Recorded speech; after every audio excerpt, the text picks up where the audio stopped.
చాలామంది నా దగ్గరికి వచ్చి, అన్న నా పుట్టినరోజు ప్రార్థన చేయండి అంటారు. నేను కొంచెం బ్లంట్గా ఎందుకు పుట్టావు అని అడుగుతా. ఎందుకు పుట్టావు? ఎప్పుడన్నా మీరు అడిగారా ప్రశ్న? మిమ్మల్ని మీరు అడుక్కున్నారా నేను ఎందుకు పుట్టాను? ఎందుకు పుట్టాను? గాలికి పుట్టాను అన్నాడు ఆయన. గాలికి ఎట్ట పడతారు? గాలికి పుట్టరు, గాలికి పెరగరు. మనం దేవుని యొక్క ఉద్దేశంలో జన్మించాం. దావీదు అన్నాడు, నేను పిండముగా ఉన్నప్పుడే నీ కన్నులు నన్ను చూశాయి. ఎవరిని? దావీదు ఒక్కడిని అనుకుంటున్నారా? నిన్ను, నన్ను, లోకంలో ఉన్నవారందరినీ. పిండం అంటే రక్తపు గడ్డ. మనకు చూస్తానికి కూడా అసహ్యంగా ఉంటుంది. ఆ రక్తపు గడ్డగా ఉన్నప్పుడే ఈ గడ్డ జైపాలు అవ్వాలి, ఈ జైపాలు ఇంత ఎత్తుండాలి, ఈ జైపాలు నా కొరకు ఈ పనులు చెయ్యాలి, నా సేవకుడు అవ్వాలి అని దేవుడు ఆలోచించాడు. నా 18 ఏళ్ళ వరకు నేను యేసుప్రభుని ఎరగలేదు. విగ్రహారాధన కుటుంబంలో ఉన్నాం. మా నాన్న గజెటెడ్ ఆఫీసరు, కానీ ఆయనకి లేని అలవాటు లేదు. ఆయన ఇష్టానుసారంగా తిరుగుతుండేవాడు. నేను నా ఇష్టానుసారంగా తిరుగుతుండేవాడిని 18 ఏళ్ల వయసులో. అద్భుతంగా మా నాన్నని దేవుడు దర్శించాడు. ఆ వివరణ అంతా నేను ఇప్పుడు చెప్పలేను, కానీ అద్భుతమైన మార్పు. ఆయన మార్పును చూసే నేను యేసుప్రభు దేవుడని నమ్మాను. లేకపోతే అసలు దేవుళ్ళో దెయ్యం లేదనేవాడిని. కానీ ఎప్పుడైతే నా తండ్రి మారాడో, నేను ఇంట్లో పెద్ద కుమారుణ్ణి, జ్యేష్ఠ కుమారుడి మీద తండ్రుల దోషం వస్తుందన్నది బైబిల్లో. మా నాన్న నా పాపములు నా కుమారుడు ఒళ్ళోకి రాకుండా చేయయ్యా అని నా రక్షణ కొరకు ప్రార్థన చేశాడు. ఆయన చేసిన ప్రార్థన వల్ల 3 నెలలు తిరగకుండా ఆయన 40 ఏళ్ళకు మారాడు. నేను 18 ఏళ్ళకు మారాను. నేను మారిన తర్వాత ఇదే ప్రశ్న, నన్ను ఎందుకు పుట్టించాడు, నన్ను ఎందుకు రక్షించాడు? ఈ ప్రశ్న నేనే కాదండి, ప్రతి ఒక్కరూ దేవుని దగ్గర అడగాలి. నన్ను ఎందుకు జన్మింపచేశాడు? లోకంలో కోట్ల మంది ఉండగా నాకు మాత్రమే యేసు ప్రభు నామములో నమ్మికుంచేటువంటి భాగ్యం దొరికింది. నా పట్ల దేవునికి కలిగి ఉన్న ఉద్దేశం ఏంటి అనేది ప్రతి ఒక్కరూ తెలుసుకోవాలి. అది తెలుసుకోనంతసేపు, నీ దారిలో నువ్వు పోతున్నంతసేపు, నేను రక్షించబడ్డాను అభివృద్ధి లేదే, నేను రక్షించబడ్డాను తృప్తి లేదే, నేను రక్షించబడ్డాను నాకు జయం లేదే, నేను రక్షించబడ్డాను నా బ్రతుకులో ఏమీ సాధించలేకపోతున్నానే అని అనేకులు దుఃఖపడుతూ ఉన్నారు. కారణం, దేవుని చిత్తములో నీవు ఉంటే ఫలిస్తావు, దేవుని చిత్తములో ఉంటే నువ్వు రాణిస్తావు. దేవునికి నీ పట్ల ఒక ప్రణాళిక ఉన్నది. మీరు ఎవరైనా సరే ఇప్పటి వరకు మీరు ఆ ప్రణాళికని కనుక్కోబోతే ఇప్పుడైనా ఆలస్యం చేయకుండా దేవుని చిత్తాన్ని రాత్రి మీరు కనుగొనగలిగితే మీ జీవితమే వ్యత్యాసంగా ఉంటుందండి. పౌలు సౌలుగా ఉన్నప్పుడు మత వైరాగ్యంతో ఉన్నాడు. యూదా మతం, యేసునామంలో ప్రార్థన చేసే వారందరినీ చిందరవందర చేశాడు, హింసిస్తున్నాడు, బాధపరుస్తున్నాడు, తనేదో గొప్ప కార్యం చేస్తున్నాడు అనుకున్నాడు. కానీ దమస్కు రోడ్డులో ప్రభు శిలువ దర్శనంలో కనబడ్డాడు. సౌలా సౌలా, నన్నేల నీవు హింసించుచున్నావు అని అడిగినప్పుడు గుర్రం మీద నుంచి కింద పడ్డ సౌలు ఏమన్నాడు తెలుసండి మీకు? బైబిల్ చదవరా? ఏమన్నాడు? ప్రభువా. ప్రభువా ఎట్లా అంటాడు?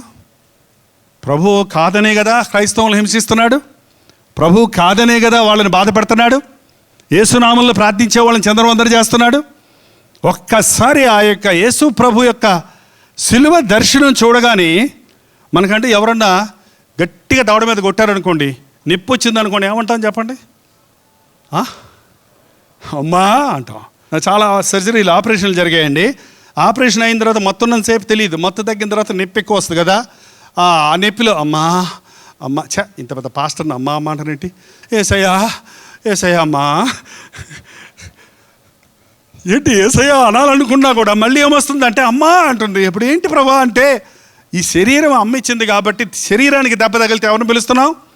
అమ్మను పిలుస్తున్నాం. కానీ ఆత్మకు దెబ్బ తగిలితే ఎవరిని పిలుస్తాం తెలుసా? ప్రభా అంటాం. సౌలును దేవుడు ఆత్మ మీద కొట్టాడు, అందుకే అక్కడి నుంచి గుర్రం మీద నుంచి కింద పడ్డాడు, ఆత్మలో దర్శించబడ్డాడు. మారు మనసు అంటే అదండి, పైపైన మారు మనసు కాదు, పైపైన కొన్ని గుణాలు బుద్ధులు మార్చుకోవటం కాదు, కొన్ని స్వభావాలు మార్చుకోవటం కాదు. ఏంటంటే నేను గ్రాడ్యువల్గా మారుతున్నాను అంటారు. గ్రాడ్యువల్గా మారేదేం లేదు.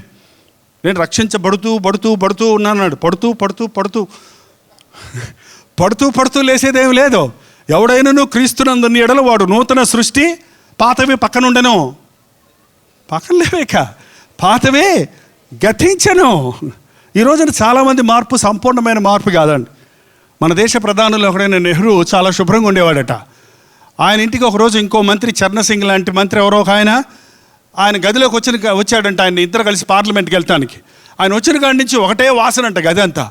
ఆ నెహ్రూ గారు ఎక్కడి నుంచి వస్తుందా అని చూస్తే ఆయన వేసుకునే సాక్స్ ఉతక్కపోతే ఈ చెమట తోలు కలిపి భయంకరంగా వస్తాయి వాసన. ఆ వాసన చూసి నెహ్రూ గారు ఆయన ఏం అనలేక లోపలికి వెళ్ళి ఒక కొత్త సాక్స్ పేరు తీసుకొని, ఒక కొత్త జత తీసుకొని ఆయనకిచ్చి వేసుకోండి అన్నాడంట. వేసుకోమని ఇద్దరు కారు ఎక్కారు, వెళ్తున్నారు. కారులో మళ్ళీ అదే వాసన వస్తుందంట. మొహమాటంతో, ఏం సార్ నేను ఇచ్చిన సాక్స్ వేసుకోలేదా అన్నాడంట. అప్పుడు వేసుకున్నానండి, చాలా బాగున్నాయండి, థ్యాంక్స్ అన్నాడంట. మళ్ళీ వాసన వస్తుంది ఏంట్రా, నాకు అనుమానం వచ్చి, మరి పాత ఇప్పిని ఏం చేశారని అడిగాడంట. ఈ గోటి అని జేబులోకి తీశాడంట. ఈరోజు చాలామంది మార్పు ఎలా ఉందంటే కొత్త తగిలించుకొని పాత దాచుకుంటున్నారు. పైన మారుతున్నారు, అసలైన స్వభావంలో మార్పు లేదు. బహిరంగంగా పాపం చేసేవాడు సీక్రెట్గా పాపం చేస్తున్నాడు, రహస్యంగా పాపం చేస్తున్నాడు. ఫ్రీక్వెన్సీ తగ్గింది. ఒకసారి ఎక్కువ చేసేవాడు తక్కువ చేస్తాడు. ఇది మార్పు కాదు. పాతవి గతించెను, సమస్తము క్రొత్తవాయను. మన ప్రభువు మనల్ని దర్శించినప్పుడు నూతన స్వభావాన్ని, నూతన బుద్ధిని, నూతన ఆత్మను, నూతన హృదయాన్ని నీకు ఇస్తానన్నాడు. కాబట్టి నేను నా 18వ ఏట రక్షించబడ్డానండి. ఇప్పుడు నాకు 64 సంవత్సరాలు. మళ్ళీ ఎన్నడూ నా యవ్వనంలో నేను ప్రభువుని నమ్ముకున్నానే, నాకు లోకంలో ఉన్న సరదాలు సంతోషాలు పోగొట్టుకున్నానే, ఒకసారి లోకంలోకి వెళ్దాం లేకపోతే పాపాన్ని చేద్దాం అనే ఆలోచన ఇప్పుడు కూడా కాదు. ఒక బ్యాచిలర్గా 30 సంవత్సరాల వయసు వరకు బ్యాచిలర్గా ఉన్నప్పటికీ నా యవ్వనాన్ని పరిశుద్ధంగా నేను కాపాడుకున్నాను. నా జీవితాన్ని దేవునికి అంకితం చేసుకున్నాను. కాబట్టి ఆయనే నా గురి, ఆయనేందే నాకు ఆనందం, ఆయనే నా సమస్తమని ఆయన వెంబడించాను. కారణం నేను పొందిన మార్పు స్థిరమైనది, నిజమైనది. ఈ రోజున మారు మనసు అనే మాటకి అర్థం లేదు. మాలాంటి బోధకులు మారు మనసు పొందుడి అన్న మాటను వదిలేశారు. ఒక మనిషి మనసు మారకుండా పై వేషభాషలు ఎన్ని మారినా అతని అంతరంగంలో పాపం మీద జయం ఉండదు. ఇక్కడ సౌలును పౌలుగా దేవుడు మార్చాలనుకున్నప్పుడు అతని హృదయం మీద, ఆత్మ మీద దెబ్బ కొట్టాడు. కాబట్టి కింద పడిన వెంటనే ప్రభువా నీవెవడివి అన్నాడు. నేను నీవు హింసించుచున్న యేసును. నెక్స్ట్ వచనం ఏమన్నాడో తెలుసండి? మీరు అది 22వ అధ్యాయంలో ఉంటుంది, అపోస్తల కార్యాలు. ప్రభువా నేనేమి చేయవలను ఏమన్నాడండి? నన్ను ఎందుకు ఆపు చేసావు? నన్నెందుకు మార్చుకున్నావు? నన్నెందుకు దర్శించావు? నన్నెందుకు ప్రేమించావు? నన్నెందుకు కోరుకున్నావు? నేనేం చేయాలి ఇప్పుడు? నీవు లేచి దమస్కుకి వెళ్ళు, అక్కడ అననీయ నీ కోసం ప్రార్థన చేస్తాడు. నిన్ను జనములకు సాక్షిగా నేను కోరుకున్నాను, నిన్ను నా శ్రమలు భరించే పాత్రగా నేను కోరుకున్నాను అని స్పష్టంగా దేవుడికి చెప్పాడు. ఆ రోజు నుండి సౌలు జీవితాన్ని చూడండి. పౌలుగా మారిన తర్వాత వెనకడుగు లేనే లేదు. పౌలుగా తాను ఎంత గొప్ప కార్యాన్ని చేశాడో, క్రీస్తు అడుగు జాడల్లో నడిచిన ఆ పౌలు జీవితాన్ని చూస్తే దేవుడి చిత్తాన్ని నెరవేర్చాడు. మధ్యలో ఆయన అన్నాడు, వెనుకున్న వాటిని మరచి ముందున్న వాటి కొరకు నేను వేగిరపడుతున్నాను. ఏవేవి నాకు లాభకరములో అవి నష్టంగా ఎంచుకుంటున్నాను. దేని నిమిత్తమై నేను క్రీస్తు యేసు చేత పట్టబడితినో దానిని పట్టుకొనుటకు నేను పరిగెడుతున్నాను. ఒకసారి ఈ వచనాన్ని అందరూ చదివితే బాగుంటుంది.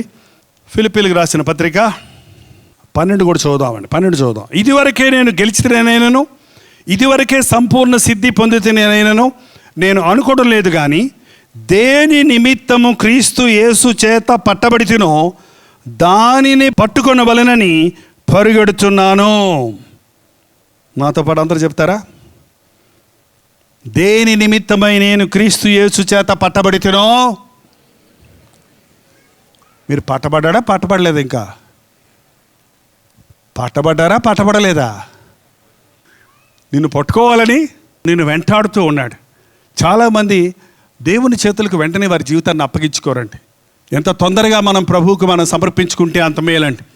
ఆనాడు ఇశ్రాయేలీయులు అన్ని అద్భుతాలు చేసి ఐగుప్తు దేశం నుండి బయటికి రప్పించినప్పుడు వారు తిన్నగా దేవుని మాట వినుంటే కానాను దేశం వెళ్తానికి ఎంతసేపు, ఎన్ని రోజుల్లో వెళ్ళగలరో తెలుసండి మీకు? ఎన్ని రోజులండి? 40 దినాల ప్రయాణం. 40 దినాల్లో వెళ్ళాల్సింది ఎన్ని సంవత్సరాలు వెళ్ళాళ్ళు? ఎందుకు? ఎందుకండి దేవుడు ఇటు వెళ్ళమంటే నాకు ఆయాసం వస్తుంది, దేవుడు అటు వెళ్ళమంటే అమ్మో నాకు భయం, ఇక్కడికి వెళ్ళమంటే అక్కడ చేపలు లేవు, ఇక్కడ ఉల్లిపాయలు లేవు, కీరకాయలు లేవు, సమాధులు మేము వెళ్ళిపోతాం అని మొరటాటం చేసి వెనక్కి ముందుకి వెళ్ళి దేవునికి అవిధేయులై తమ జీవితంలో 40 సంవత్సరాలు వృధాపరుచుకొని అనేకులు అరణ్యంలోనే రాలిపోయారు. చెప్పాలంటే యెహోషువ కాలేబులు తప్ప ఐగుప్తులో నుంచి బయటకు వచ్చిన వాళ్ళల్లో మిగిలిన వాళ్ళు ఎవరు కూడా కానాను దేశానికి వారి సంతతి వెళ్ళారు, కానీ వారెవరూ వెళ్ళలేదు. ఈ రోజుల్లో కూడా చాలామంది దేవుని చిత్తానికి వారు లోబడకుండా తమ జీవితాలు వృధాపరుచుకొని జీవితంలో ఏమీ సాధించలేని వారిగానే రాలిపోతున్నారు. ఎంతమందికి మీకు నా పట్ల దేవుని చిత్తం తెలుసుకోవాలని ఉంది అనే ఆశ ఉందో కొంచెం చేయి చూపించండి. ఇంకో ప్రశ్న అండి, ఇప్పటికే దేవుని చిత్తం నా పట్ల నాకు తెలిసింది అన్నవాళ్ళు ఉంటే చేయి చూపించండి. ఆ చిత్తానికి నేను లోబడ్డాను అన్నవాళ్ళు చేయి చూపించండి. మీరు లోబడ్డారా? వండర్ఫుల్. ఇంత పెద్ద సమూహంలో ఒక 10 మందే దేవుని చిత్తాన్ని తెలుసుకున్నారు, మిగిలిన వాళ్ళు ఇంకా తెలుసుకోలేదు. దేవుడికి పక్షపాతం లేదండి. మీరు నా నామంలో అడగలేదు కాబట్టి మీకు దొరకలేదు అన్నాడు.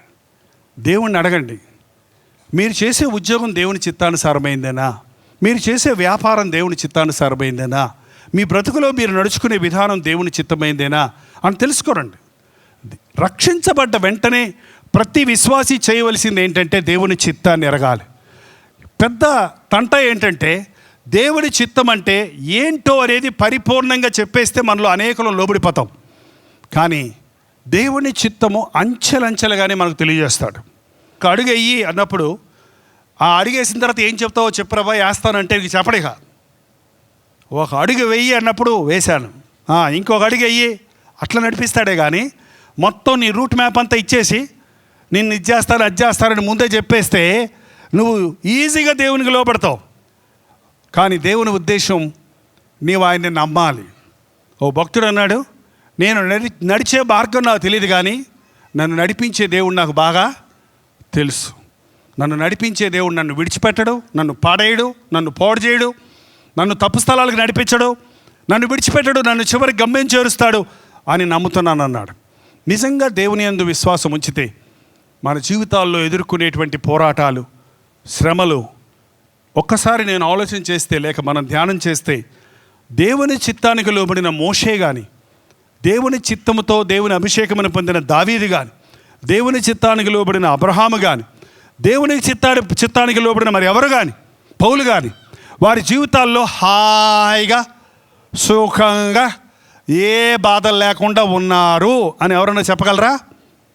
మరి దేవుని చిత్తంలో ఉంటే నాకు ఎందుకీ కష్టాలు, దేవుని చిత్తంలో ఉంటే నాకు ఎందుకీ బాధలు, దేవుని చిత్తంలో ఉంటే నాకు ఎందుకీ అవమానం అని మనం అనేకసార్లు ప్రశ్నిస్తుంటాం. అదే దేవుడు తను వాడుకునే పాత్రగా నిన్ను చేసుకున్నప్పుడు, ఒక ఒక ఒక మాదిరిగా చేసినప్పుడు ఈ కుండ పగలదండి నేను గట్టిగా చేశాను అని వాడు డెమాన్స్ట్రేట్ చేయడానికి ఏం చేస్తాడు? కొండను పెట్టి ఏసి నేల కూడా కొడతాడు. ఒకవేళ పగలకపోయినా దానికి నోరు ఉంటే అబ్బా అంటాడు కదండి. అనరా దేవుడు మనల్ని శోధనకు నిలబడేవారిగా ఉండాలని, అనేకులకు ఒక మాదిరిగా ఉండాలని ఆ రోజు అబ్రహామును శోధించాడట. లేక పిల్లల్ని ఇస్తాను, ఆకాశం నక్షత్రాలను చేస్తాను, ఇసుక రేణువులను చేస్తాను అన్నాడు. 90 ఏళ్ళు వచ్చేసాయి, 99 వచ్చేసాయి, 100 ఏళ్ళు వచ్చేసాయి, ఇంకేమిస్తాడరా ఏంటండి అనలేదు. నమ్మారు. 100 ఏళ్ళ వయసులో, 90 ఏళ్ళ వయసులో వారికి దేవుడు గర్భఫలాన్ని ఇచ్చాడు. నాకు అసాధ్యమైంది ఏదైనా కలదా అని నిరూపించాడు. ఇచ్చినట్టే ఇచ్చి ఆ బిడ్డ పెరిగి పెద్దవాడు అవుతుండగా అకస్మాత్తుగా దేవుడు ఒకరోజు కనబడి, అబ్రామా చిత్తం ప్రభా, నీ ఒక్కగానొక్కడైన కుమారుణ్ణి నా కొరకు మోరియా పర్వతం మీద తీసుకొచ్చి దహన బలిగా అర్పించు అన్నాడు. మనమైతే ఏం చేస్తాం చెప్పండి? ఏం దేవుడు నువ్వేం దేవుడు, ఇచ్చినట్టే ఇచ్చి వెళ్ళి అంతలోకి ఏమంటావు ఏంటండి? నీకు మంచి ఉద్యోగం ఇచ్చి నీ ఉద్యోగం వదిలిపెట్టి నా సేవ చేయాలంటే వస్తారా? దేవుని చేత పిలువబడ్డావా? దేవుని చేత అభిషేకించబడ్డావా? దేవుడు చెప్పిన సేవ చేస్తున్నావా? నిక్కచ్చైన సేవకుల కోసం ఈరోజు ప్రపంచం ఎదురు చూస్తుందండి. అబ్రహాము దేవుని చిత్తములో అడుగడుగు దేవుడు దేనికి శిల్పియు నిర్మాణకుడై ఉన్నాడో ఆ పట్టణం మీద గురి పెట్టుకొని ఈ లోకంలో యాత్రికుడిగా ప్రయాణికుడిగా ఉన్నాడు. విశ్వాసమునకు పితరుడయ్యాడు. దేవుని చిత్తము తెలుసుకోవటం ఎలాగో, చాలామంది దేవుని చిత్తం తెలుసుకోవడానికి ఇక్కడ ఒక అమ్మాయిని చూసామండి, అక్కడ ఒక అమ్మాయిని చూసామండి. ఆ అమ్మాయి ఏమో పొడుగ్గా ఉంది, సన్నగా ఉంది, తెల్లగా ఉంది. ఈ అమ్మాయి ఏమో పొట్టిగా ఉంది, నల్లగా ఉంది. కానీ ఈ అమ్మాయి వాళ్ళు ఏమో 10 లక్షలు కట్నం ఇస్తున్నారు, వాళ్ళేమో 1,00,000 కట్నం ఇస్తున్నారు. దేవుని దగ్గర ప్రార్థన చేయండి, ప్రభువా ఇద్దరిని పెట్టి 10 లక్షల 1 లక్ష, 10 లక్షల 1 లక్ష. అది కాదు దేవుని చిత్తం. యూఎస్ఏ పిలుస్తున్నారు, యూకే పిలుస్తున్నారు. యూఎస్ వెళ్ళమంటావా ప్రభా, యూకే వెళ్ళమంటావా ప్రభా, యూఎస్ వెళ్ళమంటావా ప్రభా, యూకే వెళ్ళమంటావా ప్రభా. 2 ఊర్లు కాదు. తెలంగాణలో ఉండమంటావా, ఆంధ్ర పొమ్మంటావా, తెలంగాణలో ఉండమంటావా, ఆంధ్రాలో పొమ్మంటావా, విజయవాడ పొమ్మంటావా, హైదరాబాద్లో ఉండమంటావా. చెప్పినారా నువ్వు చెప్పినట్టే చేస్తాను ప్రభా, నువ్వు చెప్పినట్టే చేస్తాను ప్రభా. ఇక్కడ 2 చోట్లే, 3 చోట్లకి వెళ్ళి మనకు బెంగళూరు వెళ్ళి మనకు. దేవుని చిత్తం కాదు అది. దేవునికి ఆప్షన్ ఇవ్వటం కాదండి. కొంతమంది ఇంకా విపరీతం. నేను ఒకరిని అనుకున్నాను మనసులో, ఇంకా నేను అది పోవట్లేదు నా మనసులో నుంచి. నేను హైదరాబాద్లోనే ఉంటాను, నేను ఆ అమ్మాయినే పెళ్లి చేసుకుంటాను, నేను పెళ్లి చేసుకుంటే ఆ అబ్బాయినే చేసుకుంటాను, లేకపోతే ఉరితాడేసుకొని చచ్చిపోతాను. ఇదేంటి ఇది? దేవుడా నువ్వు కనికరించు, నేను చాకుండా ఉండాలంటే నువ్వు మొత్తం రబ్బర్ స్టాంప్ ఎయ్ చేసుకోపో అనాలన్నమాట. అంటే కుదరదండి. నువ్వు ఆల్రెడీ ఒకటి నిర్ణయించుకొని దేవుని చేత రబ్బర్ స్టాంప్ వేయించుకోవడం దేవుని చిత్తం కాదు. 2 ఆప్షన్స్ ఇచ్చి ఇదా అదా అని వెతకడం దేవుని చిత్తం కాదు. నీ హృదయాన్ని ఖాళీ చేసుకొని ఒక తెల్ల పేపర్ తీసుకొని వెళ్ళి, ప్రభా నీ చిత్తం ఏంటో నాకు రాయి, నేను సంతకం పెడతా. నువ్వు కాదు పెట్టే సంతకం, నీ చిత్తం మీద రాయి, నీ చిత్తము సిద్ధించునుగాక అని నేను సంతకం పెడతాను. నాకే రిజర్వేషన్స్ లేవు, నాకే నిర్ణయాలు లేవు. నువ్వు ఏం చెబితే అది చేయడానికి నేను సిద్ధం అన్నవాడే దేవుని చిత్తాన్ని చక్కగా తెలుసుకుంటాడండి. ఈ రోజున చాలామంది దేవుని చిత్తం తప్పిన మూలాన బ్రతుకులో ఆశీర్వాదం లేదు, దీవెన లేదు. కష్టాల్లో, శ్రమల్లో, మళ్ళీ చెప్తున్నాను, విశ్వాసులకి కష్టాలు ఉంటాయి, శ్రమలు ఉంటాయి. కానీ శ్రమల్లో సంతోషం ఉంటుంది, శ్రమల్లో విడుదల ఉంటుంది, శ్రమల్లో ఆయన కృప సమృద్ధిగా ఉంటుంది. శ్రమల్లో కూడా అవి they will become stepping stools. మనం ఉన్నతమైన శైలికి ఎదగడానికి ఆ శ్రమలు మనకు సహాయం చేస్తాయి. క్రీస్తు సారూప్యమంలోనికి రావడానికి ఆ శ్రమలు సహాయం చేస్తాయి. ఆయన నన్ను శోధించిన తర్వాత నేను మంచి సువర్ణం వలె బయటకు వచ్చాను అన్నాడు యోబు. నేను శ్రమనందుంటే నాకు మేలాయన అన్నాడు దావీదు. ఈ రోజున దయచేసి ఇంతవరకు మీరు దేవుని చిత్తాన్ని కనుక్కోకపోతే, మీ జీవితంలో దేవుని చిత్తాన్ని దాటి వెళ్ళిపోయి ఉంటే, తిరిగి ప్రభు సన్నిధిలోనికి వస్తే తన పర్మిషన్ విల్ అని ఉందండి దేవుడిది. అనుమతించబడిన దేవుని చిత్తం. కొన్నిసార్లు అనుమతించబడిన దేవుని చిత్తంలో ఉన్నప్పుడు కనీసం దేవుని కృప మనకు తోడుగుంటుంది. తప్పిపోయిన నీవు తిరిగి వస్తే నీ బ్రతుకును మొత్తం, నీ సమయం మళ్ళీ నీకు తిరిగి రాదు. దేవుడు అనుకున్న ఉద్దేశాలని నీ పట్ల నెరవేరవు. కానీ దేవుడు నిన్ను క్షమించి నిన్ను స్వీకరించడానికి ఆయన ఎల్లప్పుడూ సిద్ధంగా ఉన్నాడు. నా జీవితం దేవుని చేతుల్లో ఉంది, ఆయన చిత్తము లేకుండా నాకేది జరగదు, ఆయన చిత్తము నా పట్ల ఉన్నప్పుడు నేను సంపూర్ణనవుతాను అన్న విశ్వాసం కలిగి ఉంటే మనం ధన్యులమవుతాం. ఈ రాత్రి సమయంలో ఇది మొదలుకొని నేను ఆశీర్వదిస్తానన్న దేవుడు ఒక అద్భుతాన్ని నీ జీవితంలో చేయబోతున్నాడు. దయచేసి లేచి నిలబడదాం, కళ్ళు మూసుకొని ప్రార్థన చేద్దాం. దేవుని చిత్తాన్ని ఎరిగావా? దేవుని చిత్తములో నడుస్తున్నావా? ప్రతి ఒక్కరూ తల ఉంచి ప్రార్థన చేద్దాం. మీరు తృప్తిపరచబడి వెళ్ళాలని, మీరు ఆశీర్వదించబడి వెళ్ళాలని, మీకు సమాధానం కలగాలని, మీ ఇబ్బందుల నుంచి విడిపించబడాలని, మీ సమస్యల నుంచి విడిపించబడాలని, మిమ్మల్ని దేవుడు ఆశీర్వదించాలని ఈ రాత్రి మన మధ్య సంచరిస్తున్నాడు. నోరు తెరిచి ఒక చిన్న మాట చెబుదాం. ప్రభువా, ఈ రాత్రి నన్ను దర్శించు నాయనా. నా బ్రతుకులో ఇప్పటికే చాలా సమయం వృధా అయిపోయింది. దేని నిమిత్తమై నీవు నన్ను పట్టుకున్నావో దానిని పట్టుకోవటానికి నేను ప్రయాసపడుటకు సహాయం చేయి. నోరు తెరిచి ప్రతి ఒక్కరు ప్రార్థన చేద్దాం. దేవుని చిత్తములో నీవు ఉన్నావా? విశ్వాస జీవితం నీవు కలిగి ఉన్నావా? ఇంకా ఇబ్బందుల్లో పడి, ఇరుకుల్లో పడి, పోరాటాల్లో పడి, భక్తిలో సాగలేక పడి లేచే క్రైస్తవ భక్తిని కలిగి, సంతుష్టి లేని క్రైస్తవ భక్తిని కలిగి నిన్ను నీవే నష్టపరుచుకుంటున్నావా? ఈ రాత్రి నీకో అద్భుతాన్ని జరిగిస్తాడు. సమాధానం లేని వారికి సమాధానమిచ్చి తన సాక్షులుగా చేయనట్లు పరిశుద్ధాత్ముడు నిన్ను దీవిస్తాడు. పరిశుద్ధుడా, ఒక్కసారి చేతులెత్తిన నీ బిడ్డలను చూడు నాయన. నా బ్రతుకులు నెమ్మది లేదే, నా బ్రతుకులో నిరుత్సాహం నన్ను ఏలుతుంది. ఆలోచించుకుంటూ ఒక విధమైన కృంగుదలకు, డిప్రెషన్కి నేను చోటిస్తున్నానే. నేను చేసిన తప్పులు నన్ను వెంటాడుతున్నాయి. నా గిల్టీ కాన్షియన్స్ నన్ను వెంటాడుతుంది. దేవా నాకు విడుదల ఉందా? దేవా నాకు సమాధానం ఉందా అని నీ సన్నిధిలో చేతులెత్తిన ప్రతి ఒక్కరిని చూడు నాయన. నజరేయుడైన యేసుక్రీస్తు నామములో కలవరపరిచే ఆత్మలను, నిరుత్సాహపరిచే ఆత్మలను, కృంగుదలకు కారణమైన ఆత్మలను పారుదలుచున్నాము తండ్రి. నాకు నెమ్మది లేదని చెప్పువారు ఎక్కడో మీలో ఉండరు అని చెప్పినట్లు ఒక అద్భుతాన్ని జరిగించి, సమాధానం లేని పరిస్థితుల్లో ఉన్నవారు సమాధానకర్త అయిన ప్రభు చెంతకు చేరి నీ సాక్షులుగా బ్రతుకుటకు సహాయము చేయము. మన పూర్ణ హృదయంతో చివరిగా ప్రార్థించుకోబోతున్నాము. నాయనా, నీ చిత్తంలో నేను లేనయ్యా. నీ చిత్తంలో నేను సాగలేకపోతున్నానయ్యా. నీ చిత్తాన్ని ఎరగలేదయ్యా. నీకు లోబడతానేసయ్యా. ఈ రోజు నుండి నీ చిత్తాన్ని నాకు బయలుపరచు నాయనా అని ఆశించిన వారందరం మన రెండు చేతులు పైకెత్తి ప్రార్థనలో ఏకీపిద్దాం. పరిశుద్ధుడా, ప్రేమ కలిగిన తండ్రి, నాయనా, ఈ రాత్రి ఆవరణలో ఉన్న ప్రతి ఒక్కరిని చూడయ్యా. మా తల్లి గర్భములో మా కొరకు నీవు ఎలాంటి గొప్ప తలంపులు కలిగి ఉన్నావో అవి వీరందరి పట్ల నెరవేరాలి నాయన. వీరందరి పట్ల నీకు మేలైన తలంపులే కానీ కీడైన తలంపులు లేవు కదా. మేము యోగ్యులుగా ఉండాలని, మేము నీ సాక్షులుగా ఉండాలని, మేము ఆశీర్వదించబడాలని, మేము సంతోష సమాధానాలతో ఉండాలని నీవు ఆశించి మా కొరకు ప్రాయశ్చిత్త బలిగా నీ ప్రాణాన్ని శిలువలో ఇచ్చున్నావు కదా. మా శాపాన్ని ఏనాడో నీవు కొట్టేశావు కదా. ఈ రాత్రి మా మీద ఉన్న ప్రతి శాపమును నజరేయుడైన యేసుక్రీస్తు నామములో సిలువ కంటిస్తున్నాము తండ్రి. నీ ఆశీర్వాదాలు మా మీద కుమ్మరించము నాయన. అతడు చేయునదంతయు సఫలమగును అన్న మాట మా పట్ల నెరవేరడానికి సహాయం చేయము తండ్రి.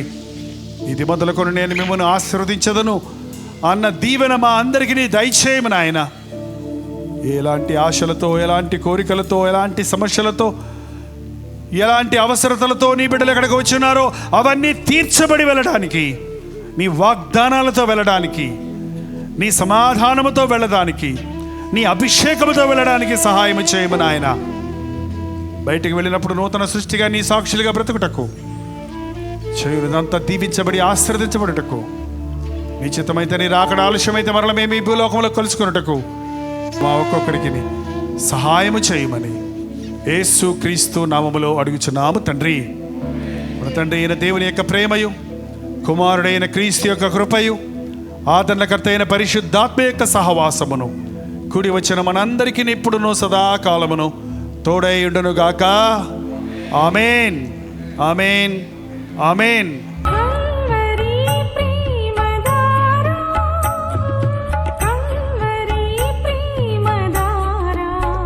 కల్వరి ప్రేమధార అనే మా ద్విమాస పత్రికను ఈ మధ్య త్రైమాస పత్రిక అంటే 3 నెలలకి ఒక్కసారి మాత్రమే ప్రింట్ చేయగలుగుతున్నాం. మరి గత 40 సంవత్సరాల పైబడి కొనసాగుతున్న ఈ పత్రికను ఆపు చేయటం ఇష్టం లేక దీన్ని త్రైమాస పత్రికగా మార్చున్నాం. మీరు కల్వరి ప్రేమధార పత్రికను చదువుతున్నారా?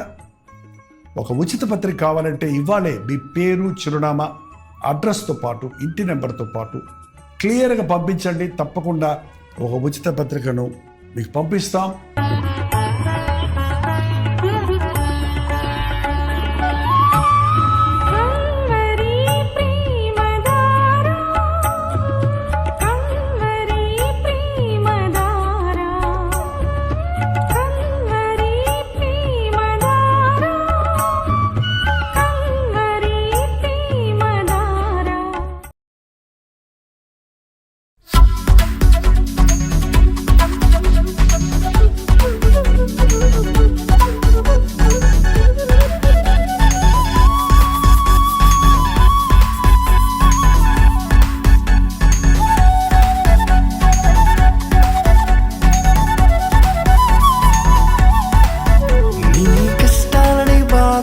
శ్రమలన్నీ తీర్చే అనాథుడు యేసే.